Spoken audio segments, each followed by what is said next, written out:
pembunuhan berlandaskan asmara marak terjadi di masyarakat. Karena asmara, Caka nekat membunuh Yusuf. Motif asmara seringkali menjadi motif kejahatan untuk mereka yang merasa terpuruk dalam hubungan. Hal tersebut memicu tindakan sadistik dan kriminal. Inilah serial tabir, cemburu berujung maut, asmara jadi pangkal kejahatan.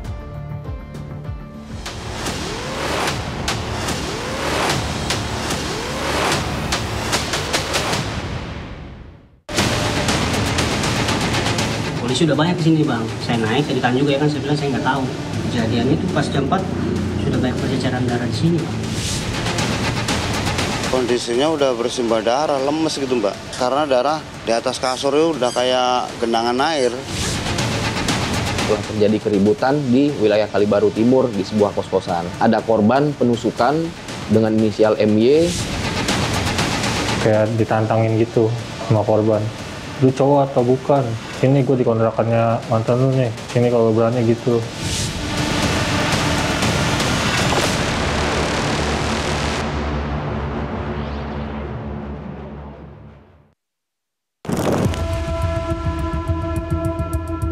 Kasus pembunuhan berlandaskan asmara marak terjadi dalam masyarakat. Karena asmara, Caka membuat nekat membunuh Muhammad Yusuf. Jika menyangkut asmara, tak bisa ditebak siapa yang akan menjadi pelaku ataupun korban.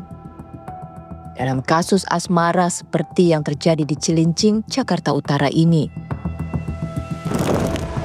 Menurut kriminolog Universitas Indonesia Adrianus Maliala, apapun bisa terjadi dalam dunia kejahatan. Pada awalnya, sebelumnya tidak jelas siapa yang bakal jadi korban, siapa jadi pelaku. Di sini kita melihat bahwa ada dua orang yang sama-sama membawa senjata tajam, sama-sama emosi, sama-sama punya motif juga gitu ya. Tapi lalu kemudian satu yang lebih cepat menarik badik, akibatnya lalu menjadi pelaku, dan yang lain yang terlambat menarik goloknya, kemudian jadi korban. Ya, bayangkan bagaimana kalau sebaliknya, gitu kan? Yang satu lebih cepat daripada yang lain, maka yang tadinya jadi korban jadi pelaku dan seterusnya. Dengan kata lain, itulah konteks kejahatan kekerasan di mana-mana, di mana setiap orang berada pada kemungkinan menjadi pelaku atau korban, dan juga demikian juga lawannya bisa menjadi pelaku, menjadi korban.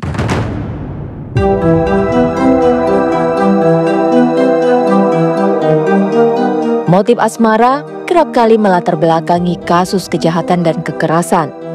Orang yang mengalami kondisi terpuruk dalam percintaan kerap memicu rasa sadistik untuk menyelesaikan masalah. Orang yang diliputi cemburu, diliputi rasa galau akibat cinta yang tak terbalas dan seterusnya, itu juga seringkali menghasilkan perlukaan yang eksesif, perlukaan yang sadistik. Nah, ini kelihatan pada kasus ini di mana korban mati dengan kondisi perlukaan yang brutal begitu ya. Nah, ini khas daripada kekerasan akibat dari motif cinta. Dalam kasus ini, pelaku Caka terpancing dengan pesan chatting korban yang dianggap menantangnya. Tanpa pikir panjang, ia mendatangi kontrakan Indri, mantan kekasihnya. Kalau kemudian lalu ada korban yang memprovokasi orang lain untuk menyerang dirinya, dan kemudian lalu ternyata benar-benar diri korban, maka seringkali disebut sebagai victim blaming. Korban disalahkan, lu sih, kamu sih, nantang, coba tadinya nggak nantang. Pelaku nggak melakukan kekerasan dan kamu nggak jadi korban begitu ya. Tapi bayangkan bahwa sebelum situasi terjadi seperti itu, mengapa pelaku menantang korban? Karena pada dasarnya pelaku yakin bahwa korban yakin bahwa korban mampu menjadi pelaku. Dengan kata lain, pihak pelaku yang jadi korban. Caka merasa terancam karena menganggap Yusuf akan mencederainya bersama teman-temannya. Persoalan malah makin keruh. Padahal masalah itu bisa diselesaikan dengan lebih baik. Pelaku berada pada posisi yang salah dan harusnya berhenti, tapi karena dikompori oleh teman-temannya, lalu menjadi berani dan nggak peduli dengan pokok masalah, ya bahwa dia salah, tapi dia akan terus melakukannya karena tadi dikompori oleh teman-temannya, takut terlihat pengecut, takut terlihat semacam kekanak-kanakan di depan teman-temannya. Jadi dalam hal ini memang melibatkan teman-teman itu seperti pisau bermata dua ya, bisa membantu kita ketika kita kalah, tapi juga di pihak lain mereka juga bisa menjerumuskan kita ke satu jurang yang lebih dalam pada saat kita harusnya berhenti. Menurut Adrianus Maliala, kadang kita berada di situasi terpojok. Namun, kita harus banyak membuat pertimbangan sebelum bertindak. Dalam konteks kejahatan kekerasan pada umumnya, maka ada yang namanya victim precipitation, ya. Korban mengundang, korban menantang pelaku untuk berbuat sesuatu terhadap dirinya. Dan dengan kata lain, pelaku sebetulnya tidak mau melakukannya, namun korban memprovokasi, ya.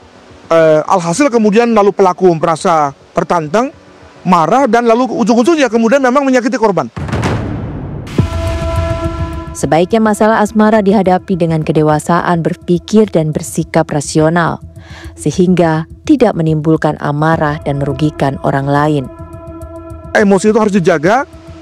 Bagus juga kita kemudian mundur, pergi, lari, bertemu dengan teman-teman lain gitu ya, agar kemudian lalu emosi kita tidak lagi muncul ya. Dan kalaupun nanti kembali bertemu dengan orang-orang tadi, mantannya atau calonnya yang pacarnya yang baru gitu ya, maka kita hadapi tidak lagi dengan emosi tapi dengan rasional. Mereka yang dirundung asmara seringkali tak bersifat rasional, sehingga yang baik menjadi buruk atau sebaliknya.